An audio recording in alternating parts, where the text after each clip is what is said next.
വിശാലമായ ആകാശപ്പരപ്പിലേക്ക് നോക്കുമ്പോൾ നമുക്ക് വളരെ ശാന്തിയും പ്രസന്നതയും അനുഭവപ്പെടുന്നു. ആകാശത്തെക്കുറിച്ച് നമ്മളൊന്ന് ചിന്തിച്ചു നോക്കുകയാണെങ്കിൽ ഒരുപാട് അത്ഭുതങ്ങൾ അതിൽ നമുക്ക് കാണുവാൻ സാധിക്കും. പ്രത്യക്ഷത്തിൽ ചില അനുഭവങ്ങളാണ് ആകാശം നമുക്ക് തരുന്നത്.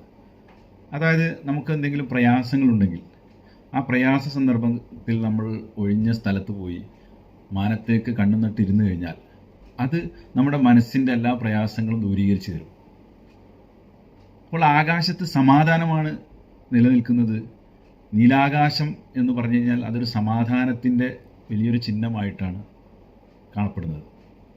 അപ്പോൾ ആകാശത്തേക്ക് നമ്മുടെ കണ്ണ് പായിച്ചു കഴിഞ്ഞാൽ അവിടെ നമുക്ക് കാണുവാൻ സാധിക്കുന്നത് ദൈവം ആകാശത്തെ സംവിധാനിച്ചിട്ടുള്ളത് സൂര്യരശ്മികൾ നിറഞ്ഞതായ ആകാശമാണെങ്കിൽ നമ്മുടെ കണ്ണുകൊണ്ട് അതിലേക്ക് നോക്കാൻ സാധിക്കുമായിരുന്നില്ല.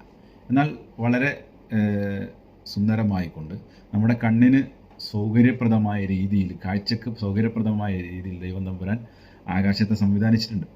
അപ്പോൾ ആകാശത്തേക്ക് നമ്മുടെ കണ്ണ് പായിച്ചു കഴിഞ്ഞാൽ നമുക്ക് മനസ്സിന് വല്ലാത്തൊരു കുളിർമ ഉണ്ടാവുകയും നമ്മുടെ പ്രയാസങ്ങൾ നീങ്ങിപ്പോവുകയും മനസ്സിന് ഒരു സമാധാനം ഉണ്ടാവുകയും ചെയ്യും. ചില തത്വജ്ഞാനികൾ ആശംസ പറയാറുണ്ട്, ആകാശത്തെ സമാധാനം നിന്റെ വീട്ടിലും ഉണ്ടാകട്ടെ എന്ന് പറയാറുണ്ട്. ആകാശ നിരീക്ഷണത്തിൽ 10 ഗുണങ്ങൾ കാണാൻ കഴിയുമെന്ന് ചില പണ്ഡിതർ പറയുന്നുണ്ട്.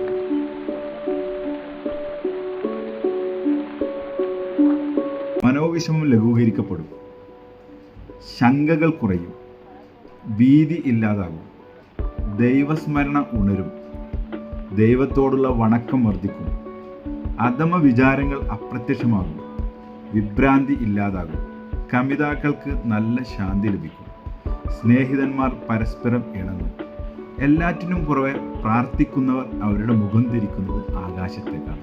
എത്ര മനോഹരമായിട്ടാണ് ഈ ആകാശത്തിൻ്റെ സമാധാനത്തെക്കുറിച്ച് പണ്ഡിതർ വിശദീകരിച്ചിരുന്നത്. അതുകൊണ്ട് ഇത്തരം സാഹചര്യങ്ങളിലൊക്കെ നമുക്ക് മനസ്സിന് ആശ്വാസം കിട്ടുവാൻ, നമ്മുടെ ചിന്തയെ ഉണർത്തുവാൻ നമ്മൾ ഒരൊഴിഞ്ഞ സ്ഥലത്ത് പോയിരുന്ന് ആകാശത്തേക്ക് കണ്ണും നട്ടിരുന്നു കഴിഞ്ഞാൽ നമ്മുടെ ഒരുപാട് പ്രയാസങ്ങളെ നീക്കിത്തരുവാൻ അത് ഉപകാരപ്രദമാകും.